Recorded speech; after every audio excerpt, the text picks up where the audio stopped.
LAC पर चीन की हरकतें तेज। भारत जब कोरोना वायरस के भीषण कहर से जूझ रहा था, तब चीन ने पीपल्स लिबरेशन आर्मी की वेस्टर्न थिएटर कमांड को पुनर्गठित किया, जिसमें भारत से जुड़ी सीमा की सुरक्षा में तैनात शिनजियांग मिलिट्री डिस्ट्रिक्ट को नए लड़ाकू विमान, तोप, टैंक, रॉकेट सिस्टम जैसे घातक हथियारों से लैस किया गया।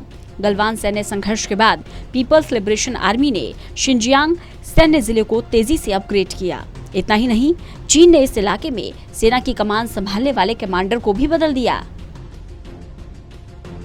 अब चीनी सेना के सबसे खूंखार मानी जाने वाली एलीट तेदी ग्रुप आर्मी के कमांडर रहे लेफ्टिनेंट जनरल वांग काई को ये जिम्मेदारी सौंपी गई है। इस एलीट फोर्स को टाइगर्स इन द माउंटेन्स के नाम से जाना जाता है, जो पहाड़ी क्षेत्रों में लड़ाई करने में परंपरागत है, जिसके बाद यह अंदेशा लगाया जा रहा है कि चीन कहीं फिर से भारत के साथ धोखा करने का तो प्लान नहीं बना रहा।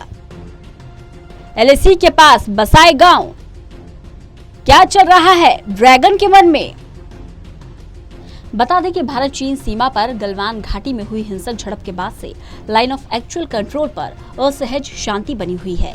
सीमा से सैनिकों को हटाने के लिए दोनों देशों के बीच सैन्य और कूटनीतिक स्तर पर कई दौर की बातचीत भी हो चुकी है। इसके बाद भी दोनों देशों की सेनाएं कई जगहों पर आमने सामने डटी हुई हैं।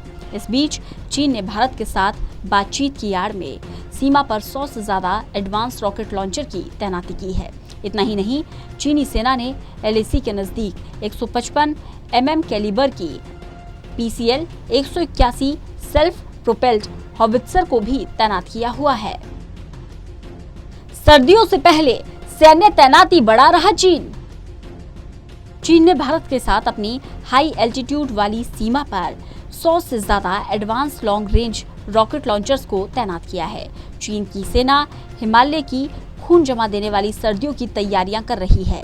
ये तैनाती M777 अल्ट्रा लाइट हॉवित्जर के साथ भारतीय सेना की 3 रेजिमेंटों की तैनाती के जवाब में बचाव में की गई है। इसमें की PHL 03 rocket launcher, type PCL 191 rocket launcher और 100 से ज्यादा PCL 181 हॉवित्जर तैनात किया गया है।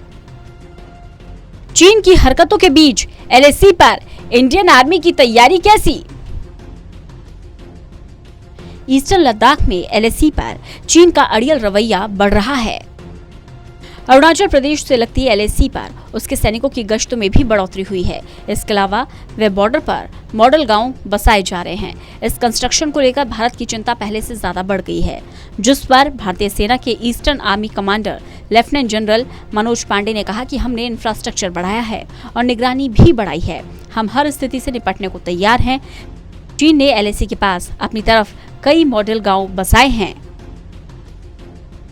चीन पाकिस्तान बॉर्डर पर मजबूत होगी भारतीय सेना।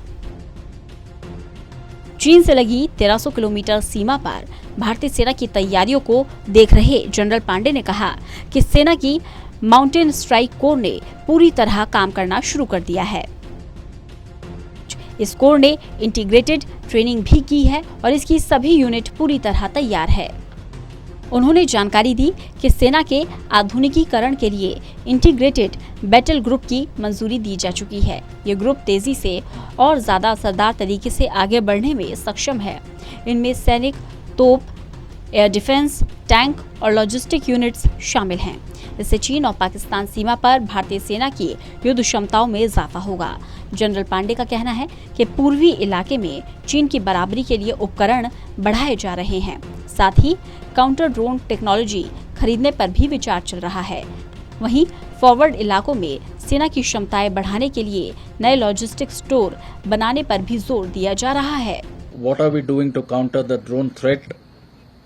Yes, and when I mentioned about niche technologies, we are looking at counter drone technologies both in the kinetic and the non-kinetic domain.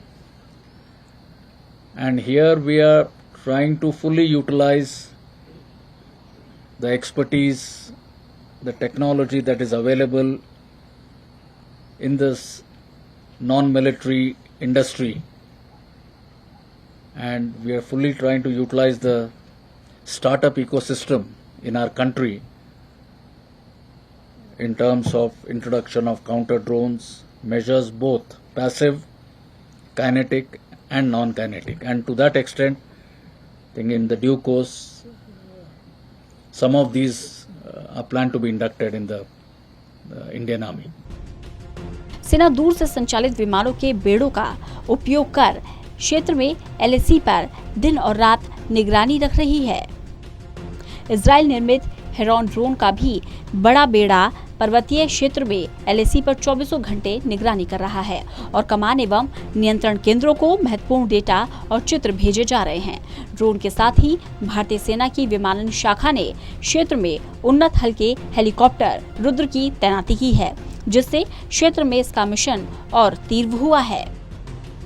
Lieutenant general Pandey ने कहा कि दोनों पक्षों के बीच विभिन्न स्तरों पर बैठक आयोजित करने की आवश्यकता होने पर उनके पास एक मजबूत संघर्ष समाधान प्रबंधन है। हमारे पास हॉटलाइन का एक तंत्र है। हम सीमा कर्मियों की बैठकों के रूप में मिलते हैं। पूर्वी कमान में अब तक हमारे पास 3 हॉटलाइन थी, चौथी हाल ही में चालू हुई थी। जनरल पांडे ने कहा कि LAC पर हमारा पोस्चर डिफेंसिव और अग्रेसिव दोनों है। सामान्य हालात में LAC पर हमारे सैनिक इस बात का पूरा ख्याल रखते हैं कि वे अग्रेसिव ना लगे, तय प्रोटोकॉल के हिसाब से फ्रेंडली रिलेशन मेंटेन करें। लेकिन जब भी अग्रेसिव होने की जरूरत होती है तो हमारे सैनिक पूरी तरह तैयार हैं। उन्होंने कहा कि ईस्टर्न कमांड एरिया में कई पॉइंट्स हैं जहां LAC को लेकर दोनों देशों का अलग परसेप्शन है, इसलिए कई बार दोनों देशों के सैनिक आमने सामने आ जाते हैं। ऐसी स्थिति में तय प्रोटोकॉल और मैकेनिज्म के हिसाब से इसका हल कर लेते हैं। इस सेक्टर में भारत चीन के बीच 3 हॉटलाइन पहले से थी। कुछ वक्त पहले चौथी हॉटलाइन भी शुरू हुई है। बात शांति की हो रही है और गलने वाली ठंड में चीनी सैनिकों ने तार लगे डंडों और पत्थरों से भारतीय सेना पर हमला किया था। गलवान में दोनों देश की सेना हथियारों का इस्तेमाल नहीं करती, लेकिन चीन ने गैर पारंपरिक हथियारों का इस्तेमाल कर बता दिया कि वह किस हद तक जा सकता है। बहरहाल गलवान से सबक लेकर अब हिंदुस्तान भी तैयार है। लद्दाख और अरुणाचल में चीन सीमा पर डटे जवानों के लिए ऐसे गैर पारंपरिक हथियार तैयार हो रहे हैं जो दुश्मन को उसी अंदाज में जवाब देंगे। ब्रज, त्रिशूल, सेपरपंच, दंड और भद्र ऐसे हथियार हैं जो है तो पारंपरिक लेकिन टेक्नोलॉजी से जुड़कर काफी घातक हो रहे हैं। हर हथियार की अपनी ही खासियत है। साथ ही अब पहले जैसी स्थिति भी नहीं है, काफी कुछ नया है। नए कॉरिडोर और सुरंग भी बन गए हैं जिससे सेना को आवाजाही में दिक्कत नहीं आएगी। Special desk, total news.